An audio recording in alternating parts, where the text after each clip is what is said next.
Los Angeles, California, January 1968. Chuck Norris is teaching an evening class at his Torrance dojo when Joe Louis, the undefeated heavyweight karate champion of the world, walks through the door and says, "I've heard about you. People say you're good, but I'm already the best. I don't think you can teach me anything I don't already know."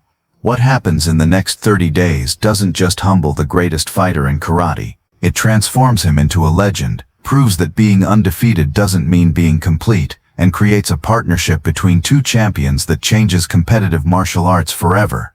The dojo is Chuck's second location, opened 6 months earlier, after his first school in the same city proved too small. This space is 2,000 square feet, white walls, polished hardwood floors, mirrors along one side, heavy bags and speed bags mounted securely, a small office in the corner with filing cabinets and student records.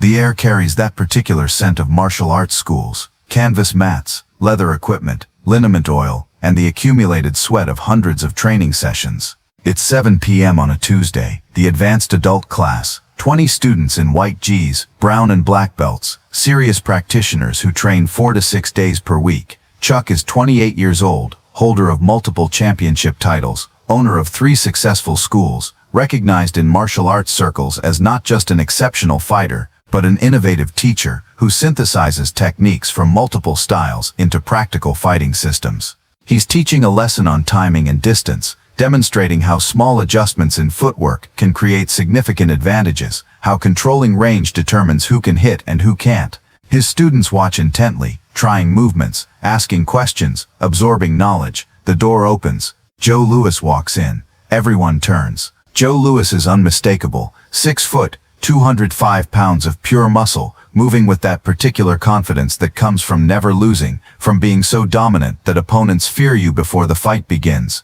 He's 23 years old, United States heavyweight karate champion, undefeated in tournament competition, known for devastating power and aggressive forward pressure that overwhelms opponents. His face is handsome but hard, jaw strong, eyes that have stared down dozens of fighters and watched them break. He's wearing street clothes, jeans and a leather jacket. No guy, clearly not here to train, here to assess, to judge, to decide if Chuck Norris is worth his time. Chuck stops teaching, walks over, extends his hand. "Joe Louis, welcome to my school." Joe shakes the hand firmly, sizing Chuck up visually, seeing a man 4 inches shorter, 30 pounds lighter, not physically intimidating by Joe's standards. Joe says, "Chuck Norris, I've heard people talking about you, saying you're one of the best, saying your technique is special. I wanted to see for myself." Chuck nods, says, "You're welcome to watch." Class runs another hour. Joe says, "I'm not here to watch. I'm here to see if you're worth training with. But honestly, I'm already the best heavyweight fighter in the world. I don't lose. I don't think you can teach me anything I don't already know. I've been training since I was in the Marines. I've beaten everyone. What could you possibly show me?" The statement isn't arrogant in Joe's mind, just factual. He is undefeated. He does dominate every opponent. Why would he need teaching? Chuck doesn't react defensively, doesn't argue, just says calmly, "You're absolutely right that you're the best heavyweight fighter. Your record proves it. But being the best at what you do now doesn't mean you can't get better. Every fighter has gaps, areas they haven't explored, techniques they haven't mastered. If you're willing to learn, I can show you things that will make you even more dominant. If you're not willing to learn, then you're right. I can't teach you anything." Joe considers this. Most people either kiss his ass or try to prove they're tougher. Chuck did neither. Just acknowledged Joe's skill and offered to improve it. Joe says, "Show me. Right now. Show me something I don't know." Chuck says, "Put on a gi. We'll spar. 30 seconds. You'll understand what I mean." Joe grins, confidence radiating. 30 seconds against someone 70 pounds lighter. This will be easy. Joe borrows a gi from Chuck's supply closet, changes quickly, returns to the mat barefoot. Chuck's students clear space, forming a circle, sensing they're about to witness something significant. Joe drops into his fighting stance, hands up, weight forward, ready to use his signature aggressive rushing attack. Chuck stands relaxed, hands at his sides, no fighting stance, just neutral position, breathing calm. Chuck says, "Attack me however you want. Full contact, controlled power. 30 seconds. Show me your best." Joe doesn't hesitate. He explodes forward with a blitz combination. Jab cross low kick spinning back fist. the sequence that has demolished dozens of opponents. Aggressive pressure that gives them no time to think, only react. It's fast, powerful, technically sound. But Chuck isn't there. He moves off the line of attack, angles out, not retreating backward but circling, maintaining distance, letting Joe's combinations hit air. Joe resets, attacks again, different combination, same result. Chuck evades effortlessly, minimal movement creating maximum effect. 15 seconds gone. Joe is breathing harder, not from exertion, but from frustration. He can't hit what he can't catch. He increases speed, increases aggression, throws everything, power shots, setup strikes, feints, trying to force Chuck into a corner, trying to trap him. Chuck stays just out of range, moving economically, reading Joe's attacks before they fully develop, positioning himself where Joe's punches lose power, where kicks can't reach.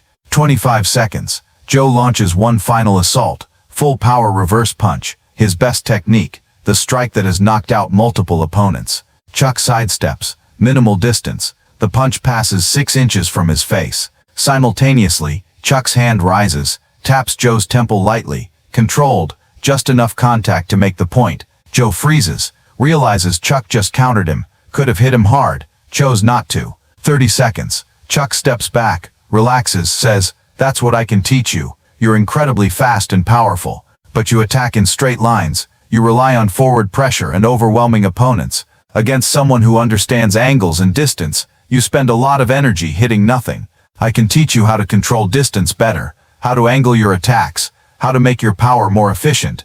You'll still be you, still aggressive, still dominant, just harder to avoid, harder to counter, more complete." Joe stands there, processing. Nobody has ever made him look ineffective. Nobody has ever avoided his attacks so easily. Nobody has ever touched him without him being able to respond. His undefeated record is built on physical dominance and relentless pressure. Chuck just showed him that dominance isn't enough against someone who fights smarter.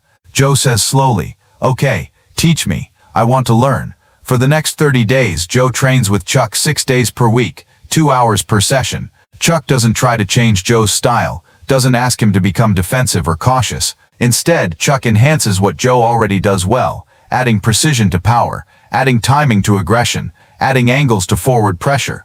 Joe learns how to cut off the ring instead of chasing opponents, how to use footwork to trap rather than just charge, how to set up his power shots instead of just throwing them and hoping. He learns distance control, angle creation, feint patterns, counter timing, all tools that make his natural aggression more surgical, more unavoidable. The transformation is remarkable. Joe was already the best, but with Chuck's teaching, he becomes unstoppable in a different way. He doesn't just overwhelm opponents anymore, he dismantles them systematically, cutting off escape routes, forcing them into positions where his power becomes inescapable. His knockout percentage increases, his dominance becomes even more pronounced. Other fighters notice.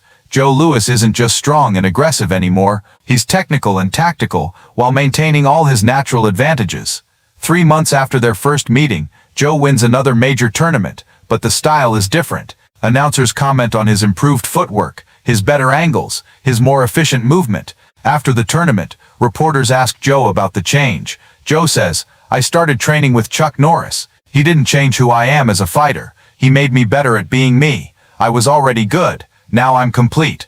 Joe and Chuck become close friends and training partners. They push each other, challenge each other, learn from each other. When Chuck competes, Joe is in his corner. When Joe competes, Chuck analyzes opponents and develops strategies. They become known in the martial arts community as the dynamic duo, two champions who respect each other enough to keep improving, who understand that even being the best doesn't mean stopping learning. Years later, Joe Louis becomes one of the most successful kickboxers in the world, transitioning from point karate to full contact fighting, dominating that arena too. When people ask about his success, Joe always mentions Chuck Norris. Says, "Chuck taught me the most important lesson. Being undefeated doesn't mean being complete. I walked into his school thinking I knew everything.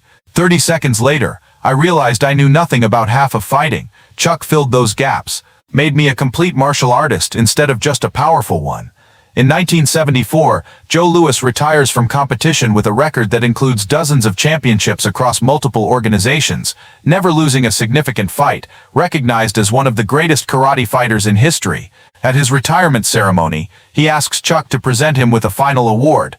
Chuck gives a speech. "Joe came to me as a champion, left as a complete fighter. The difference is humility. Joe was humble enough to admit he could improve, even when he was already the best. That's rare. Most champions think being on top means they've arrived. Joe understood being on top means you have more to protect, more reason to keep getting better. That's why he stayed on top. Joe keeps the award in his home office for the next 50 years, alongside all his championship trophies. But when people visit and ask about his proudest achievement, Joe doesn't point to the trophies. He points to a photo on the wall, Joe and Chuck training together in 1968, both young, both focused, both dedicated to improvement. Joe says, "That's my proudest moment. Not winning, learning, not being the best, becoming better. Chuck taught me that." So here's the question. What are you already good at that you've stopped trying to improve? Where has success made you complacent? Where has being the best at something made you forget you can still get better? Because Joe Louis was literally undefeated, literally the heavyweight champion of the world, literally at the peak of his sport, and he still had massive gaps in his game, still had things to learn, still needed teaching. But his ego could have prevented it. His record could have blinded him. His success could have convinced him he'd already arrived. Instead, 30 seconds of getting embarrassed by a smaller man opened his eyes to what he didn't know. What will it take for you to see your gaps? And when someone offers to help you fill them, will your ego let you accept the help? Because Joe walked into Chuck's school certain he couldn't be taught. Walked out 30 days later as a more complete fighter and a lifelong student. The difference between champions who fade and champions who endure is often just this: willingness to keep learning even when you're already winning.